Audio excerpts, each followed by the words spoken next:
Friends, karate Kalyani గారికి karate shot కొడతానన్న ఒక అమ్మాయి ఒకసారి వీడియో పూర్తిగా చూడండి. అమ్మాయిలు కూడా కరెక్ట్ గా లేరండి. రెండు చేతులు కలిస్తేనే చప్పట్లు వచ్చాయి, ఒక చేత్తో చప్పట్లు రాలేదు. అక్కాయ్, వెయిట్లు ఎత్తి ఎత్తి నా చెయ్యి చాలా రఫ్ గా తయారైంది.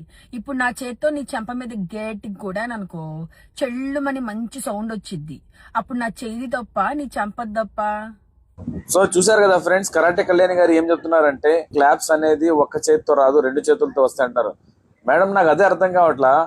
మీకు గుర్తుందో లేదో, మీరు Jani master, choreographer Jani master POCSO case అప్పుడు మీరు ఎంత రచ్చరచ్చ చేశారు మీడియాకు వచ్చి, మర్చిపోయారా మేడం? మీరు, రియా చౌదరి మేడము, తర్వాత మీ బ్యాచ్ మొత్తం 6-7 కలిసి ఆ జానీ మాస్టర్ ని ఎన్నెన్ని మాట అన్నారు మేడం. మీరు అందరూ ముస్లిం ఉంటే ఒకలా బిహేవ్ చేస్తున్నారు, మీ పార్టీకి సంబంధించి మీ వాళ్ళు హిందువులు అయితే ఒకలా బిహేవ్ చేస్తున్నారు. మేడం, ఎవరైనా ఆడపిల్ల మేడం, ఆడపిల్లని న్యాయం కోసం మాట్లాడండి మేడం. ఏంది ఇలా తయారయ్యారు మీరు? సో ఫ్రెండ్స్, వీడియోని ఎలా ఉందో కామెంట్ చేయండి, వీడియో ప్రతి ఒక్కరు షేర్ చేయండి.